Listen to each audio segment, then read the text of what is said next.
Welcome to Fun and Fundraising, everybody, the podcast where we talk with people behind top nonprofit galas and signature fundraising events to showcase how they positively transform their communities. I am your host, Rob Giardinelli, and today I am over the moon excited to have a really special guest on, and that is Jan Bullock. And Jan has been the honorary chair for one of Texas's most beloved and one of the state's best fundraisers every year, and that is the annual Texas Independence Day dinner. And it's turning 20 this year, and I could not think of a better time to have Jan on as a guest to learn more about the Bob Bullock Texas State History Museum and the Texas State History Museum Foundation, and really celebrate this wonderful milestone because she has had so many wonderful guests at the Texas Independence Day dinner, so many wonderful honorees that, in terms of getting people to say yes, I can't think of anyone better. And with that, Jan, welcome. And we are so excited to have you as a guest today. Well, thank you, Rob. I'm delighted to be asked to be on your podcast. So thank you. Absolutely. So, I love to start by, tell people what the mission of the Bob Bullock Texas State History Museum is. Well, the mission is to create experiences that educate and engage and encourage a deeper understanding of Texas. The museum explores the span of the Texas experience, from the earliest evidence of human inhabitation to who we are as Texans today, including the arts, sports, civil rights, and key businesses. In fact, we just did a program couple of weeks ago about how ranches are transforming in Texas. So many of them are being sold for recreational use and no longer being operated for cattle or agriculture. Almost 100,000 school children learn about our shared and diverse past every year by visiting the Bullock on a field trip or through the long distance learning. And my late husband, Bob, believed that coming through a history museum, you could learn 100 times more than you could by reading Texas history books. And, Texas history is, I don't know how much is being taught in the schools anymore anyway.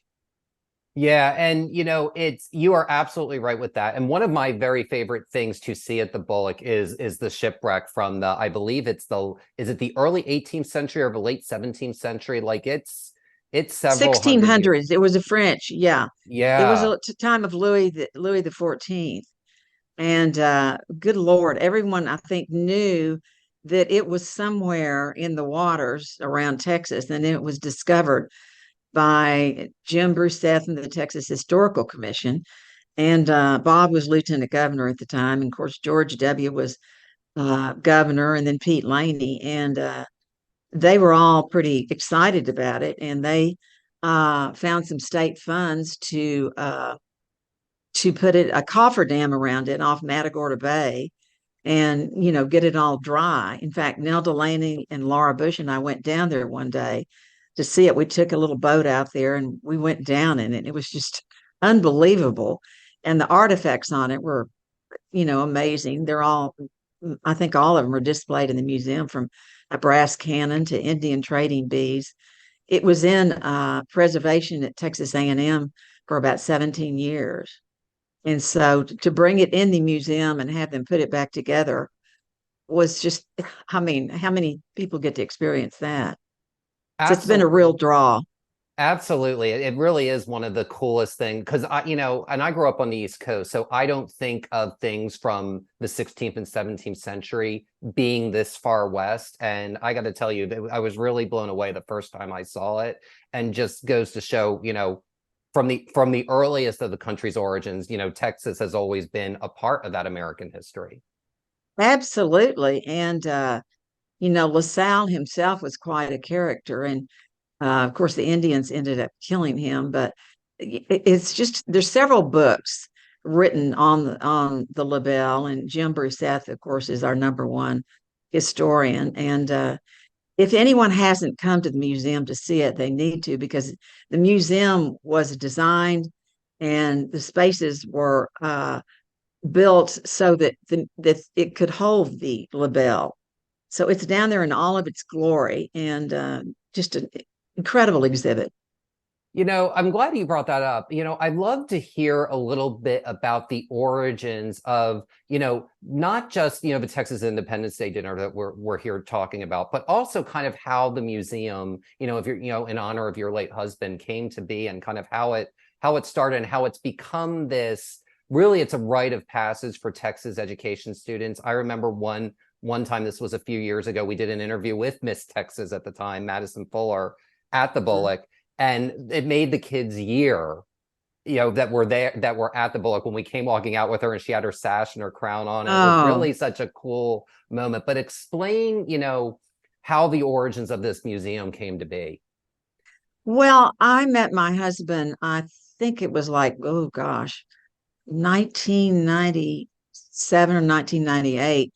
And he was he was an outdoorsman. He loved fishing and hunting, loved going down to South Texas. So I went to South Texas with him on one of our first forays outside of Austin. And he would stop at little cemeteries on the way down there. And I thought, well, this seems a little strange, but we get out and walk around them. And, some of them were just fascinating stories. And he knew about so many. And so he just always had a love of history. I think it was John Ben Shepherd back in Governor Conley's day appointed, he was head of the Texas Historical Commission. And I think it was John Ben talked Bob into serving on it, and Conley approved it. And so he just became even more involved and more love of Texas history. So he started talking about a history museum from the day I met him. And then things just came together at the right time. Governor Bush was here, Pete Laney was here, and um, the ship had been discovered, and so they were able to raise enough state funds to, to get it, to make it happen. And so belongs to the state. And the foundation board, we have this wonderful gala every year that raises funds for programs and educational programs and just the great exhibits that we have that we put on. Absolutely. And I'd love to, maybe explore and learn a little bit more about, because it's funny, because you have the most wonderful executive director at the Bullock, Margaret Cook, and she's one of my favorite nonprofit people in Texas, one of my favorite Yes, people, period. And, yes. she always talks about, she's like, I love being a part of, being a part of the gala, but she was like, the Texas State History Museum Foundation really is the driving force behind that night.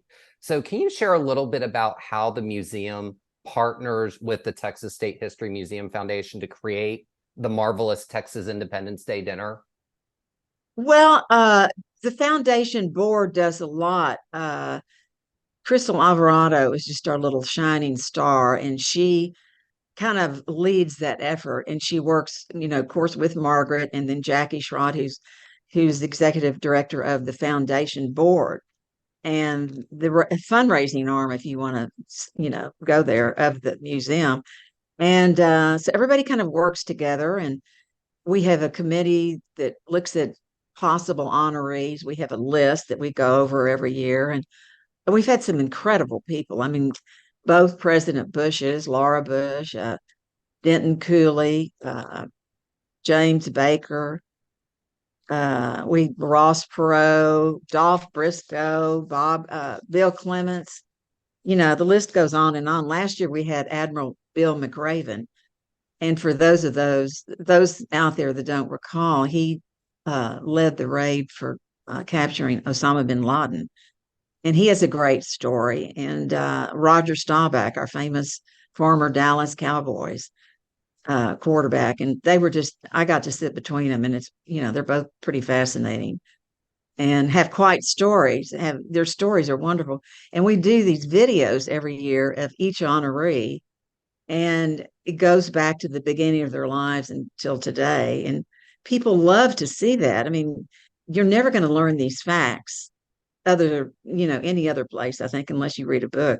So people really enjoy that, and they keep coming back every year, I think, to see all of this happen. It's beautiful. It's a beautiful setting, and I'm the honorary chair, but the chairs are always work very hard in pulling it all together. Well, it's funny you bring up last year, because I got to tell you, I always love when I go into something and I've experienced something I've never experienced before. And I remember Lisa Cooley telling me, she was last year's chair, telling me Yes, that there was, great. there would be this wow moment one year. And I walked in, I was like, oh, how cool. There are these bronze statues of Admiral McRaven and Roger Staubach. And then like, the Roger Staubach one shifted positions. I'm like, oh my God, they're actually live and spray painted Right. in gold from head to toe. Like it was truly one of the coolest things that I've ever seen. And it's against this backdrop for anyone. If you've never been to the Bullock Museum, you need to go. You've got just this beautiful grand atrium space that is just, it's breathtaking when you walk in. So it's to kind of see these moving gold painted statues was just really such a cool moment. Yeah, it was pretty shocking and fabulous. I agree. You never know what you're going to see. It is a beautiful space, and of course, you walk in the rotunda, and we have the gorgeous flooring that I can't remember his name. He's from Amarillo that did it all. It's the colored uh oh gosh, it's set in brass and it's the colored stones and all, and you have Texas Rangers badges in the floor, and you have a gosh, what do you have?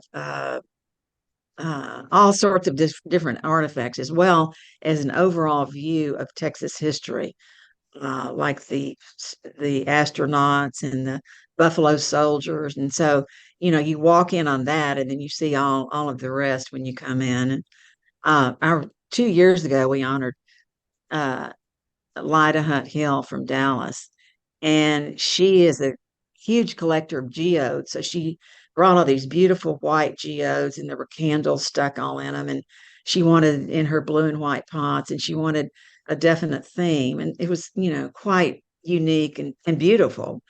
And then James Dick, who runs Texas, the Round Top Texas Festival Hill, Yeah. great pianist. And if anyone hasn't been there, oh my gosh, they're It missing something. So that was another very unique year. And I will mention, so they actually they do a gala in the spring as well. They started one about a year ago. And if you have never been to Festival Hall, it is in the smallest incorporated town in Texas. And Yes. you would think that it was something from Vienna. And I remember James gave me a tour of it. And I'll never forget, I walked in and I literally had to ask him because I could not believe it was from 2006 because every piece of wood was hand carved and it took 25 years to build. I mean, it truly was unlike anything I've ever seen. Well, it's extraordinary, and he's just been the mastermind behind it all. And it's in Round Top, Texas, where those antique fairs take place a couple of times a year, and they've got some great places to stay. And so, yeah, it's very fun to go over there. But a lot of people had never really heard of it, and they were excited, to hear both of those great honorees that year about their lives. Absolutely. And, one thing that I do want to talk about, because you've got such an impressive list of names, and even people that may not be as well known, but they may be known in the philanthropy world, like Charles Butt, who Right. is extremely private. And so when I saw you all got him to be the honoree, that was like one of the first, if not the first time I've seen him do that. I'd love for you to talk about, because I mean, you've gotten presidents to say yes, you've gotten philanthropists to say yes, you've gotten sports legends to say yes. What is the secret to asking somebody to, be honored? And, how would you go? What would you recommend to somebody in terms of how do you ask somebody to be a part of your gala or nonprofit event as an honoree? Well, a lot of the board members, of course, our board members are scattered throughout Texas, and a lot of them have personal relationships with some of these people. And so, most people, I think, are incredibly honored. And, I've heard some say, oh my gosh, do I really deserve that or not? And, but Charles Butt, we were extremely pleased about because he is very private, and I don't think he accepts awards, but he's done so much for this state. And, during hurricanes, he rises to the occasion and feeds people. He has this incredible learning institute out on Lake Austin. And he's just so about education and feeding people, I guess you would say, and such a great philanthropist.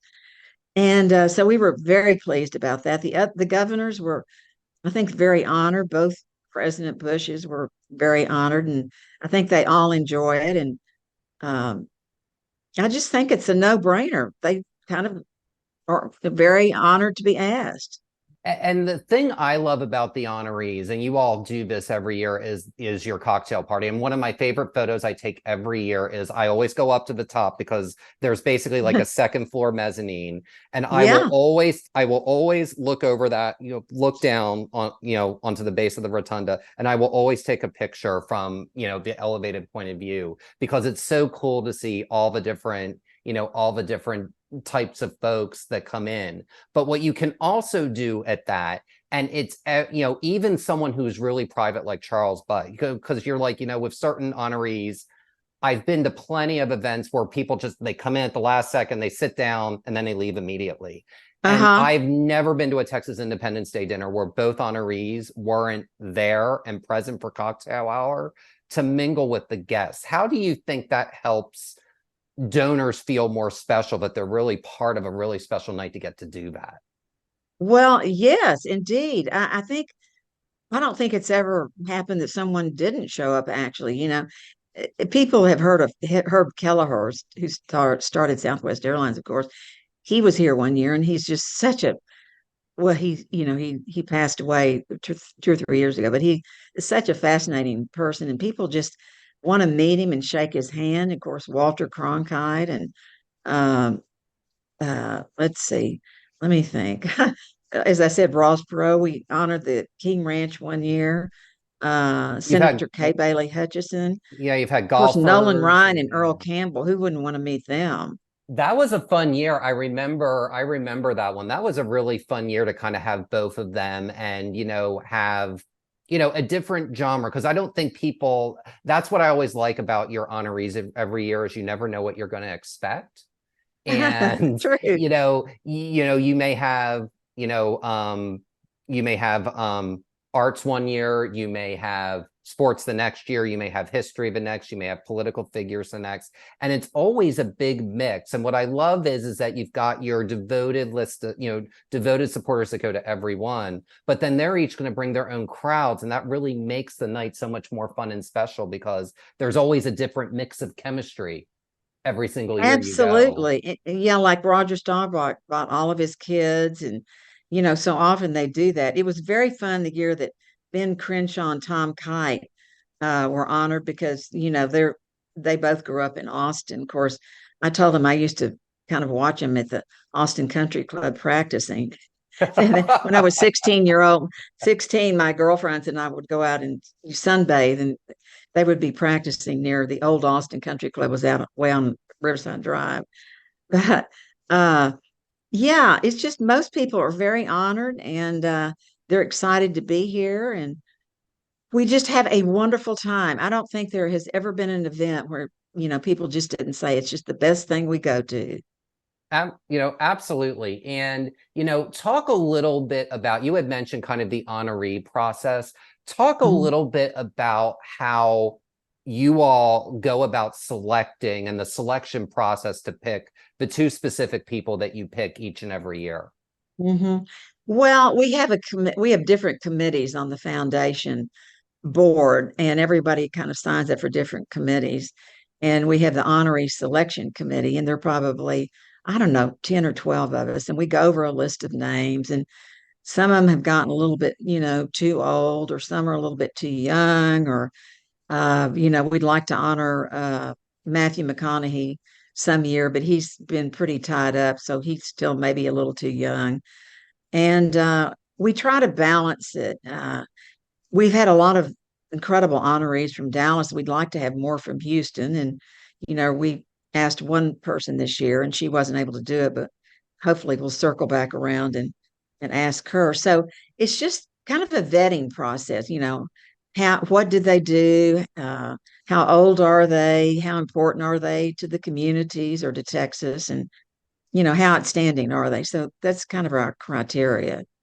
I love that. And I love how you look into the different dynamics of what makes them, what makes them worthy of being an honoree, because there's really all kinds of different different aspects. And it really just goes to show how multifaceted the people that come out of Texas and make an impact, make an impact of the world are. Talk a little bit about this year's history making Texan honorees.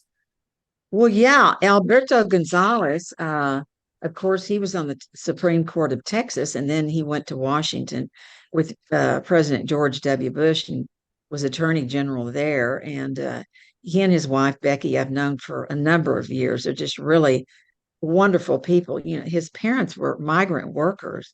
And to think that this man has, come from that background and, been elevated to these heights. And I think he's living in Tennessee now, outside of Nashville. And actually, I stood on the Truman balcony with him when George W. was president on the 4th of July and visited. And then I saw him again in Paris one year, and we had dinner with he and his two sons and Becky.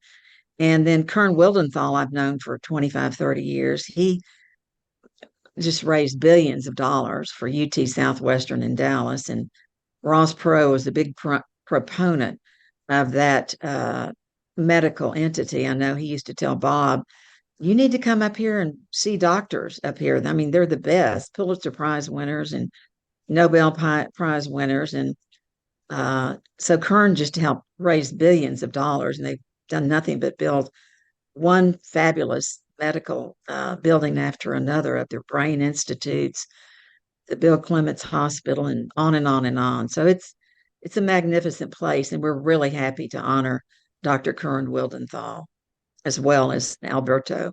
That sounds like a great mix of folks. And I like that, it's a range, it's people from multiple markets, and, I've always learned, my husband's a 6th-generation Texan, once a Texan, always a Texan. So Oh, sure. I love that, I love that that's being, that he's getting pulled and he's getting tangled back here. One thing I do want to talk about with you, and, the one thing I have always admired about you is that you're the honorary chair, but you are a very active honorary chair. Like I think of honorary chairs in a lot of ways are ceremonial roles, but I see you engaging with the donors every single year when I go. I know how much tireless, passionate work you put on behind the scenes to make sure that the dinner is a success and make sure the museum is a success. And I know you talked about earlier that, there's a different chair that you work with each year. So, talk a little bit about, what is the secret, because you're the thread and the glue that keeps everything held together. What are ways, what advice would you give to somebody in terms of what is the secret to working well with an event chair and picking the right chair to carry out your vision? Well, I think now we have 34 board members on the foundation board. We started out with like 16. And I absolutely have loved every single board member we have ever had. As I said, they're from different parts of Texas. They're all committed to a nonprofit. They're not on a profit board, for-profit board. And they're fabulous people. They're just easy to get along with. And we have a tasting that the Four Seasons usually caters our meals. So we all get together, or several of us get together and decide what we're going to have. And we keep in touch. But I mean, the gala chairs actually do most of the work. I can't take a lot of credit for that. I politicked with my husband all over the state was with him 22 years, and I love people. I mean, Bob always said, everyone has a story worthy of a book in their lives. And it's very true. Everyone's fascinating to me. I love that you say that, because that really, you can feel that in the room when you go in every year. That's one thing that I always notice. And to me, I think you're being a little modest because you set the tone, I think. And I think that's why people keep coming back year after year. And what do you think, if you had to pick one thing that is the key to hosting something that's successful year after year, what do you think is that one key secret to hosting a successful event? Well, I think it's important to try to visit with as many people as you can. Of course, I know a lot of these people over however many years I've been involved in, this realm of Texas. And we kind of have a history. Most of us have a little bit of a history. And then I've gotten to know a lot of the board members, like some of the Dallas people, and they've introduced me to some of their people that come, and I've gotten to know them. And I'll go to Dallas and we'll have lunch or dinner. And I don't get to Houston as often, but San Antonio. And so I just think it's important to reach out and, you know, after we are eating dinner and I've finished, I'll go around and visit a few people at different tables because it's very fun. You keep up that way. You absolutely do. And I love that you treat it really as an opportunity to get to know others. And galas and events are really one great way to meet new people. And, what's great about the Texas Independence Day dinner is that's different and sets itself apart from most other galas in Texas is that it is a statewide event. So you have people with Dallas that are interacting with people from Austin that are interacting with people from San Antonio. And it really kind of creates this you really feel like a larger community, more than just, the city that you're in, but you really do tap in and you feel that statewide ethos of Texas every time you walk into that space. Well, that's absolutely right. And back to politicking with Bob all over the state. Uh, I got to go so many different places with him, little bitty town, Littlefield. I mean, East Texas, Rust, Texas. And I just assumed everybody kind of had been all over Texas. Well, they haven't. I'll never forget Ruth Altshuler, who we honored from Dallas. She was the grande dame of Dallas. I mean, she was on the Salvation Army boards, and I can't even name how many. And so we were talking, and I said something about Austin, and she said, "No, I've really hardly ever been to Austin in my life," and I was just stunned. Oh, I know, And right? yeah, I mean, she kind of just stayed in Dallas or New York, wherever she went and vacationed, and she hadn't really been to San Antonio and Houston that much either. So you see that in some people; they kind of are close to where they've lived most of their lives. So I think it's a Absolutely. very fun for them to mix and mingle with others from Get out other parts. and also see how people in other places do things because and this, what you would do at a gala or an event in Dallas is not necessarily what you do in Austin and vice versa. So it's always fun to kind of see a different perspective. And I think that different perspective is what makes the Texas Independence Day dinner so special. Oh, I agree with you. Whenever I go to Dallas,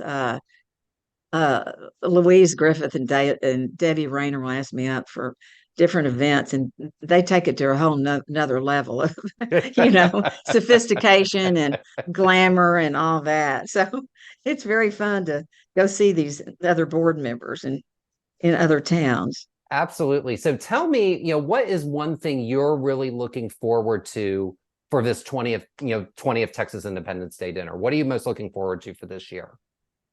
Oh gosh, I don't know if there's one particular thing. I just think it's a huge it's a huge thing for me that it's 20 years old because Bob was here for the groundbreaking, but he passed away before the museum actually opened. So it brings back these great memories of President Bush and Laura flying in, and Rick Perry and Anita were now in the governor's mansion, and they had a nice luncheon. And it was just a very exciting opening of the museum. And this kind of seems like, in a way, a little bit of a redo to me.